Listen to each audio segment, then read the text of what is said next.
Selamat datang di Ruang VVIP, Ruang Karya Tanpa Batas.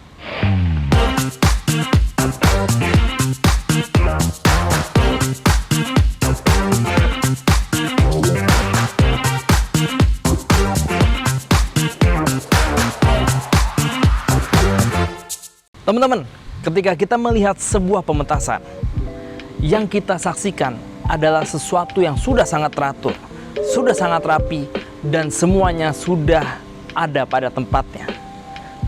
Namun tentu saja di balik itu semua, banyak sekali perintilan-perintilan yang harus dipersiapkan dengan serius. Salah satunya adalah blocking. Nah, pada kesempatan hari ini kita akan belajar banyak tentang blocking. Halo, ketemu dengan saya Paulus Simangunsong. Kali ini kita akan bicara tentang blocking.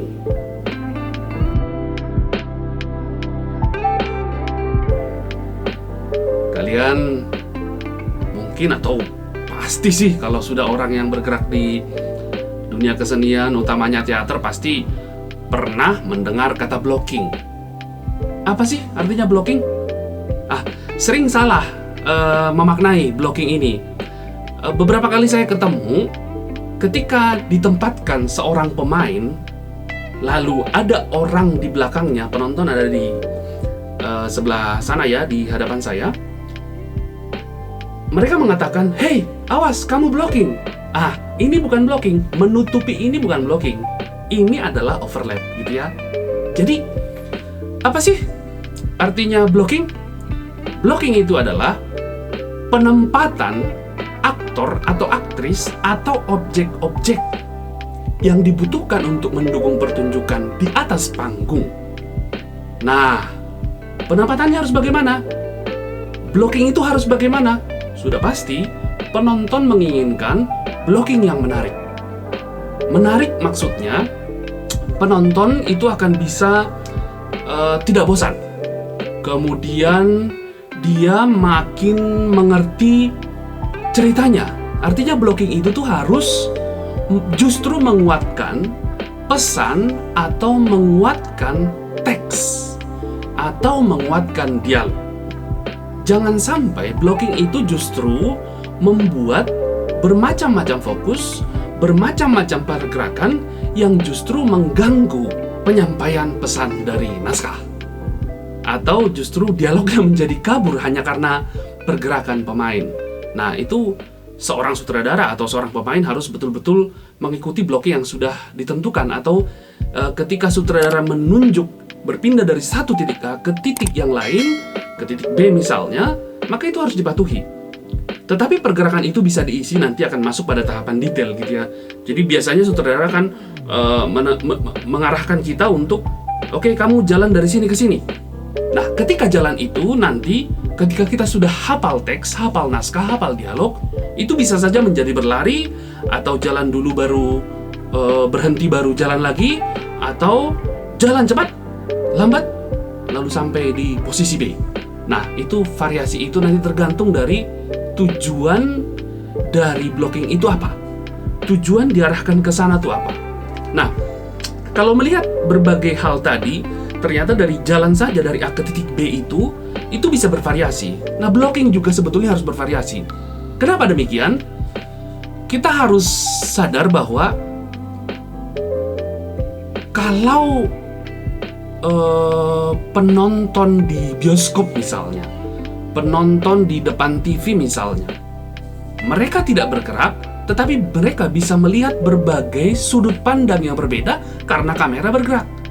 Nah, di atas panggung, atau penonton panggung, penonton teater di panggung, dia tidak bisa berpindah tempat.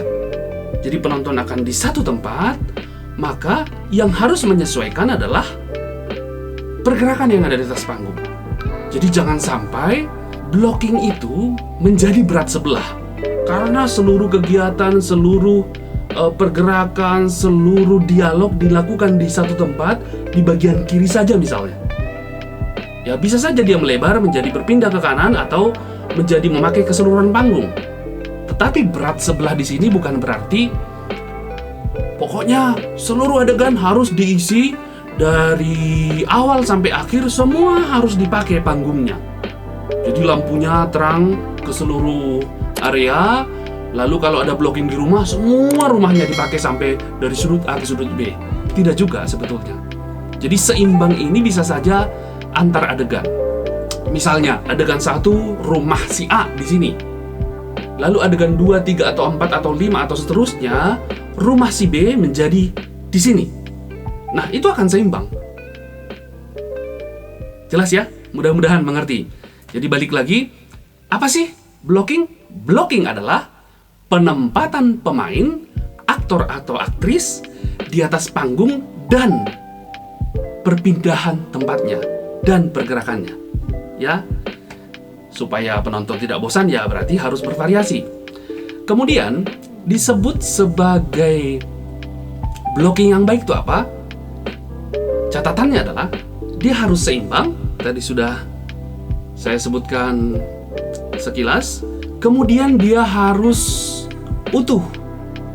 Yang ketiga adalah dia harus memiliki titik pusat. Kemudian dia harus wajar. Kita bahas satu-satu. Seimbang sebetulnya tadi kita sudah buka. Seimbang itu tuh jangan sampai penonton hanya berfokus ke satu titik sepanjang adegan atau sepanjang pertunjukan. Itu tuh akan secara mungkin tidak sadar gitu ya, itu akan pegel di leher belakang ini. Jadi buatlah dia berpindah, tetapi ya harus masuk akal gitu. Jadi perpindahannya itu dengan alasan seimbang ya. Kemudian yang kedua adalah utuh. Utuh itu artinya saling berkaitan, saling mendukung, tidak terputus-putus dan tidak saling menutup. Oke. Kemudian yang ketiga adalah memiliki titik fokus, dalam artian memiliki titik fokus perhatian. Jadi kalau sudah tokoh A yang mau menyampaikan sesuatu dan dia bergerak, dan sebisa mungkin penonton bisa menangkap pesan apa yang mau disampaikan si A. Jadi kalaupun ada pergerakan adalah tidak sekuat apa yang dilakukan oleh si A. Memang teknologi sekarang bisa memungkinkan kita, walaupun terjadi pergerakan, penonton tidak akan bisa lihat kalau disetting lampunya di area luar itu adalah redup gitu. Fokusnya bisa di sini, walaupun ini tidak ngomong dan tidak bergerak. Tapi kalau si A ini diterangi, dominan terangnya, lalu yang lain redup, ya fokus tetap akan ke sini.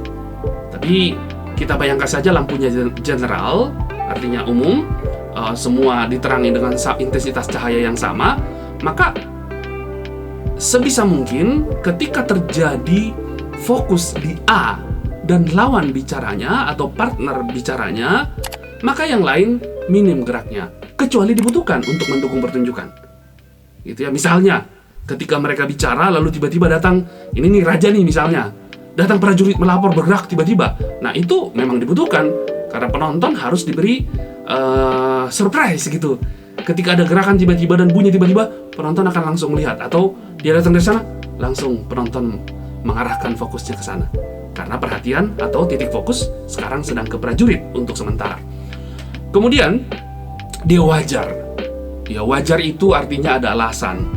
Kenapa misalnya tadi si prajurit melakukan gerakan yang tiba-tiba dan hentakan ketika masuk? Ya wajar karena dia mungkin mau melaporkan sesuatu yang penting. Itu mungkin salah satu contoh. Nah, ketika sutradara mengarahkan, terkadang memang pergerakannya banyak. Dan bayangkan kamu itu adalah satu dari antara sekian puluh yang harus di-blocking di atas panggung. Terkadang memang sutradara membuat catatan gitu. Tetapi kalau semua orang bertanya, misalnya nih sudah diajarkan, oke, kamu dari sini ke sini lari gitu. Lalu yang lain jalan, lalu yang lain sambil merangkak gitu. Semua ada berbagai macam bentuk pergerakan. Mungkin kita juga lupa gitu, kita masuk yang mana. Nah, itulah gunanya kita mencatat blocking. Jadi ketika sutradara menyuruh A, kita harus bisa mencatat. Baik, mudah-mudahan bisa mencerahkan.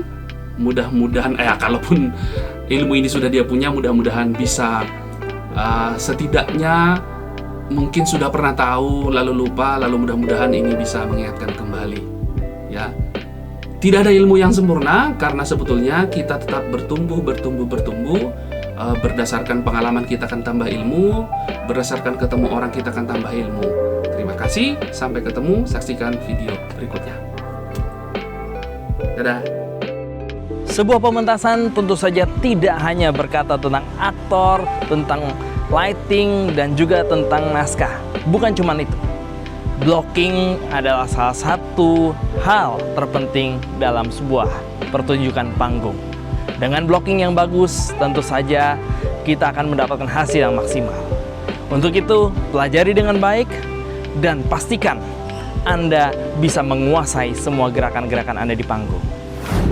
Like, komen, dan share video ini agar semakin banyak lagi teman-teman kita yang bisa berkarya tanpa batas.